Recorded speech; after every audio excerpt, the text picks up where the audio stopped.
दिनांक 3/1/2012 परभणी.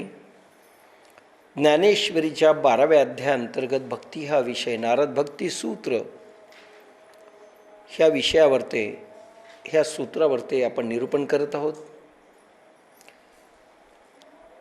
मागे जे झालं त्याच्या पुढे आपण जाऊया. भक्ती आजचा विषय असेल. भक्ती हा भावाचा विषय आहे.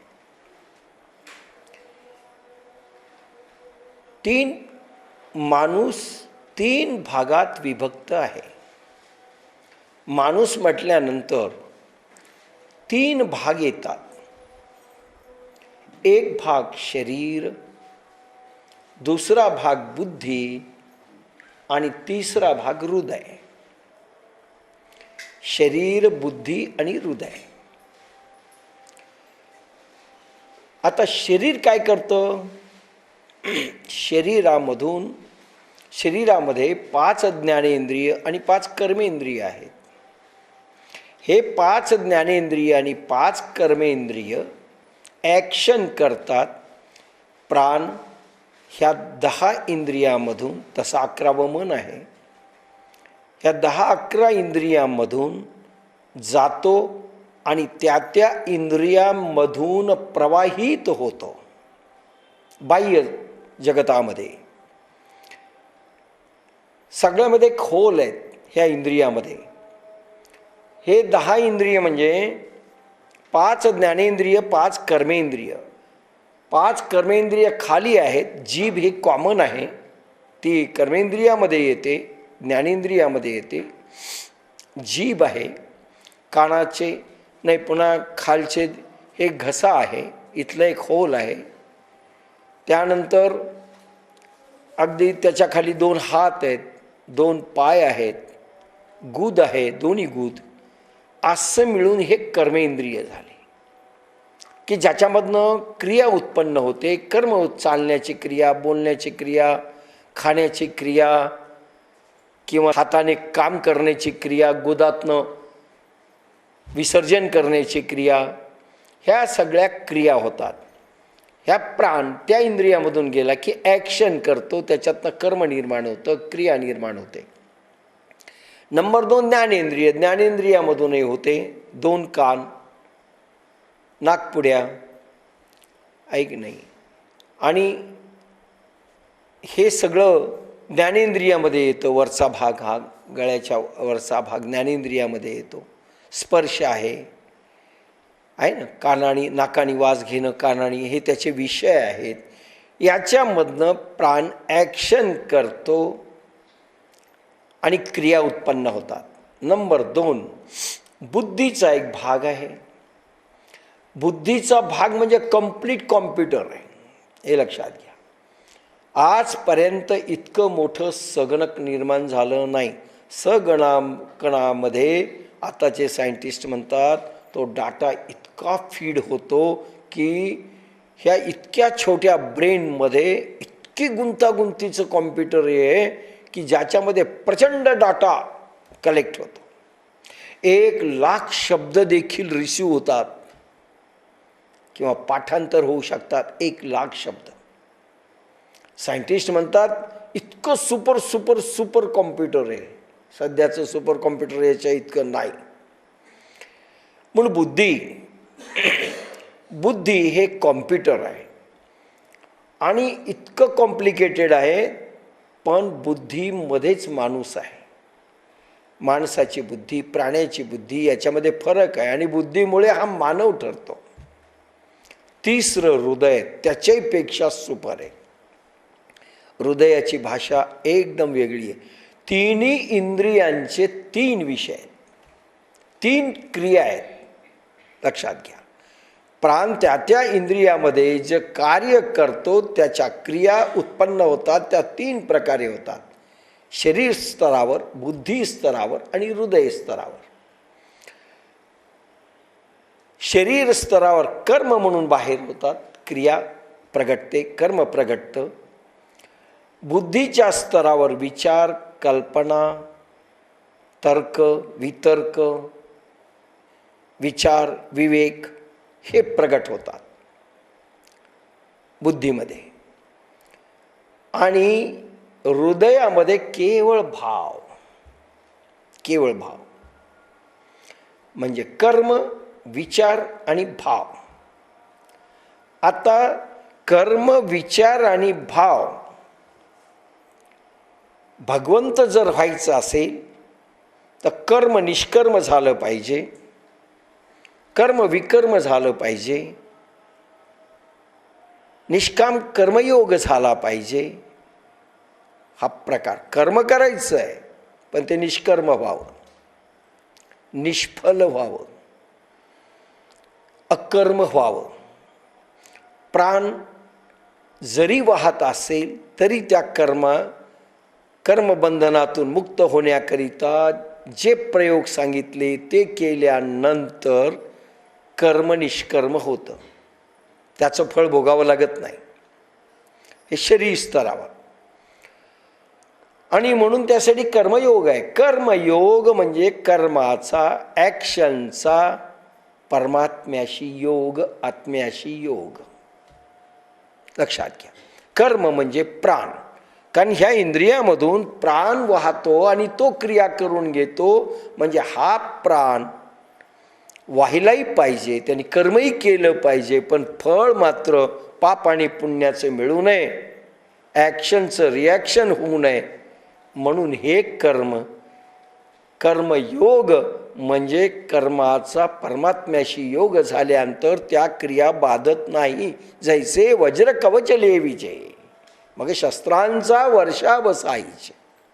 हा प्रकार. दुसरा एक विचार येतो, पण हा ज्ञान योग आहे. ज्ञान मार्ग ते ज्ञान योग. विचारापासून विवेकपर्यंत. विवेक उत्पन्न झाला की तो परमात्मा स्वरूप झाला, ब्रह्मस्थितीत आला. आणि सद्विचार असेल तर माणूस झाला. लक्षात घ्या. सद्विचार ते एकदम विवेक, ज्यामध्ये केवळ भगवंत असेल, विचार शून्यता असेल, विकार शून्यता असेल, थॉटलेस स्थिती असेल, त्याला ज्ञान योग म्हणतात. ज्ञान म्हणजे शब्द ज्ञानापासून, विषयी ज्ञानापासून ते आत्मज्ञानापर्यंत बुद्धीचा आत्म्याशी योग होणे. विचार जरी उत्पन्न झाला तर तो परमात्ममय असावा, त्याचे ॲक्शन्स आम्हाला भोगावे लागू नयेत, त्याचं कर्मफल आम्हाला मिळू नये. लक्षात घ्या. भावना, कल्पना काय काय असतील ते सगळे तरंग हे ज्ञानाचा योग झाला पाहिजे. मग विषयी ज्ञानाचा योग झाला पाहिजे. सगळं परमात्म्यापासून उत्पन्न व्हावं. आणि जोपर्यंत मानव आहे तोपर्यंत मानवानी कर्म करत असताना, विचार करत असताना, कल्पना करत असताना ते भगवंताला अर्पण करायचं आहे मानवाच्या रूपात. आणि मानव एकदा महामानव झाला, देव झाला, देव पण आलं, भगवान हृदयात प्रगटला, भगवान बुद्धीत प्रगटला की ती जी ॲक्शन भगवान करून घेतो ती भगवतमय असते. आणि म्हणून त्याची बाधा होत नाही. म्हणून ज्ञान योग ही स्थिती निर्माण करतं. साधक असाल परवानगी मागून अर्पण करणे प्रत्येक क्रिया, आणि साधू झालात की भगवान ती क्रिया करतो. म्हणून ज्ञान योग. सगळ्या ज्ञानांचा बुद्धीच्या द्वारे जे जे कर्म उत्पन्न होतील, जे जे विचार तरंग उत्पन्न होतील, त्याचा योग भगवंताशी होणे. तिसरा प्रकार भाव आहे. प्रेमापासनं याची सुरुवात आहे. प्रीती, रती पासनं याची सुरुवात आहे. ह्या भाव आणि भावना, भावशरीर, ब्रह्मशरीर आणि आत्मशरीर, तिथपर्यंत हे जातं. तर भाव असे निर्माण झाले पाहिजे, प्रेम असं निर्माण झालं पाहिजे. कसं नारद भक्ती सूत्र सांगतं. पण ते हृदयातून होतं, बुद्धीतून नाही. बुद्धी तर्क उत्पन्न करते. बुद्धी आस्तिक आणि नास्तिक दोन्ही विचार करतं, तर्क उत्पन्न होतो. योग्य काही अयोग्य याचा छडा बुद्धी लावते, म्हणून बुद्धी अपरिपक्व आहे. भक्तीच्या दालनामध्ये भक्तियोग मिळण्याकरिता बुद्धीच्या पलीकडे जावं लागेल, शरीर आणि बुद्धीच्या पलीकडे जावं लागेल. हृदयातली भाषा प्रेम आहे, तिथे विचार नाही, तर्क नाही, वितर्क नाही, कुतर्क नाही, हृदयाची भाषा. आणि ती भक्तीकडे नेते. भक्ती मार्ग ते भक्ती योग असा हा प्रवास आहे. म्हणजे अगोदर तशी म्हटलं तर कर्मयोग व्हावा, कर्माचा नंतर बुद्धीशी योग व्हावा म्हणजे बुद्धियोग झाला, बुद्धीचा आत्मज्ञानाशी योग व्हावा, आत्म्याशी योग व्हावा, आणि नंतर आत्म्याचा परमात्माशी योग व्हावा म्हणजे भक्तियोग. असे हे भावतरंग आहेत. पहिली यात्रा शरीराकडून स्थूलाकडून जाते, स्थूलाकडून सूक्ष्माकडे ज्ञानयोगापर्यंत सूक्ष्म लहरी असतात. त्याच्यामध्ये स्थूलाकडून कर्मकांडाचा हा विषय आहे. कर्मकांडाचा विषय, कर्मकांड टू कर्मयोग अशी स्थिती असते शरीराकडून. मी सांगितलं आहे कर्मकांडाचा विषय आणि कर्मयोगाचाही सांगितलं आहे. पुढे दुसरा दरवाजा ज्ञानाचा, जो विचार चिंतन मनन ह्या गोष्टींनी सुरुवात होतो.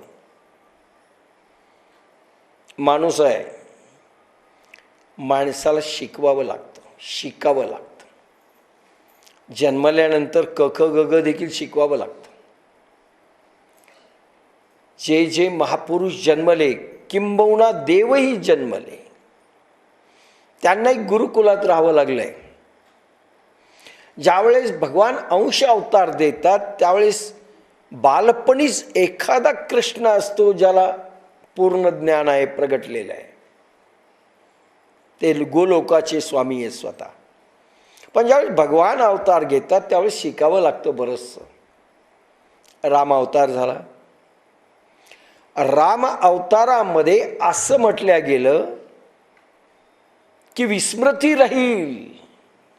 खूप वर्षपर्यंत विस्मृती होती. आपण कोण, आपलं कार्य काय. ताडकाला मारायला ज्यावेळेस सांगतात विश्वामित्र नकार देतात. छे छे छे छे, अहिंसा परमो धर्मा, आणि मी का मारू, आणि बाईची हत्या केवढं मोठं पाप. भगवान शंकराला आणि पार्वतीला येऊन सांगावं लागलं, नाही बाबा, हे धर्म कर्तव्य आहे, तू मारलं पाहिजे. आणि मेदिनी दुष्टाच्या मुक्त करण्याकरिता तुझा जन्म झाला, तरी लवकर लक्षात येत नव्हतं. आता विष्णूला काही युद्ध येत नाही का? पण राम अवतारामध्ये ज्ञानयोगापर्यंत भक्तियोगापर्यंत वशिष्ठांनी न्यायचं आणि विश्वामित्राकडे पाठवलं शस्त्राचा अभ्यास करण्याकरिता. शस्त्र कसं चालवायचे, 36 प्रकारचे अस्त्र असं वर्णने रामाला दिले गेले. एक एक ऋषींनी स्वतःचे, आणि विश्वामित्रांनी तर पाशुपतास्त्र दिलं स्वतःच्या निर्मितीचं. म्हणजे हे रामाला घ्यावं लागलं, कारण मानव अवतार आहे आणि मानव अवताराच्या मर्यादेमध्ये रामाने राहावं असं सांगितलं होतं. देवासारखं राहू नये, मानव अवतार आहे. अरे सामान्य माणसापेक्षाही खाली गेले ना. बायको चोरीला गेल्यानंतर समजा काही झालं तर बायको नेली कोणी, तर तिथे वृक्षाला विचारलेत, वेलीला विचारले, दगडाला विचारलेत, हे वृक्षांनो तुम्ही पाहिलं का, हे पशुपक्ष्यांनो तुम्ही पाहिलं का, रडायलेत. म्हणजे असं खाली दाखवलंय रामाला. दुसरा विचार, जो विचार चिंतन मनन ह्या गोष्टींनी सुरू होतो. आता मानवाला तर आवश्यक आहे, मानवाला प्रशिक्षण आवश्यक आहे. तुकारामाला जरी पाठवलं असेल, जरी अवतार अंश अवतार म्हटलं असेल, देवाच्या इच्छेने होणं म्हणजे अंश अवतार आहे, स्वांश नाही. हे जितके संत आहेत, आणि म्हणून यांना सगळ्यात मोठा घोटाळा केला. यांना अवतार आपण समजलो की त्यांना काही करावं लागत नाही, पूर्वीच केलेलं आहे. अरे कोरी पाठी करून फेकले जाते जसं देवाला फेकलं जातं, कोरी पाटी. पुन्हा गुरु मिळवा, पुन्हा ताकदीनं जा, पुन्हा साधना करा, ऐकतो काही नाही.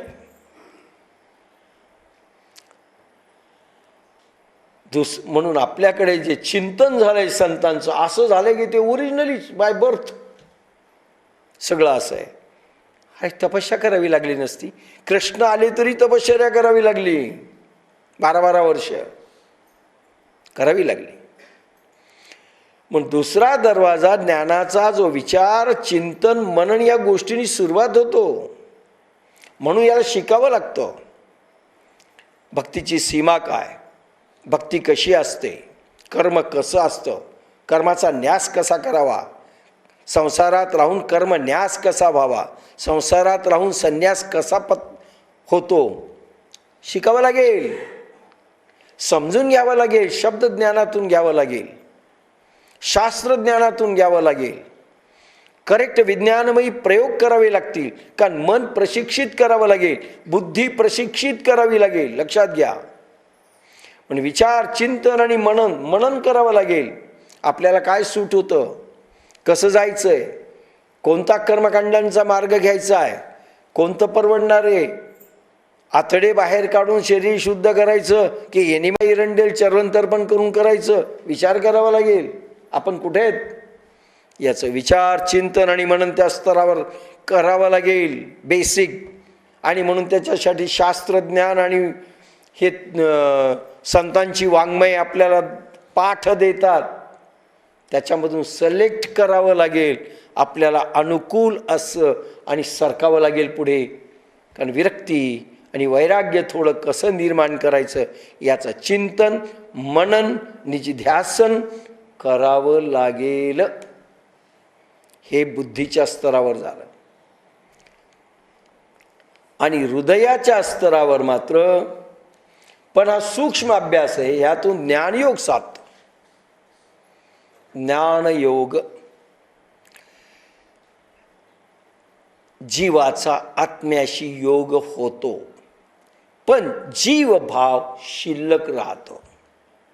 भक्त पण शिल्लक असतं. भक्त आणि भगवान द्वैत असतं. एखाद्या वेळेस निर्गुण ज्ञानयोगात अद्वैत स्थिती येते, पुढे पाहू. पण एक जीव भाव हा शिल्लक असतो, द्वैत पण शिल्लक असतं. आणि म्हणून भक्तीकडे वळायचं की एकच उरावा भक्तियोग. आणि म्हणून त्याचा तिसरा दरवाजा हृदयातून जातो.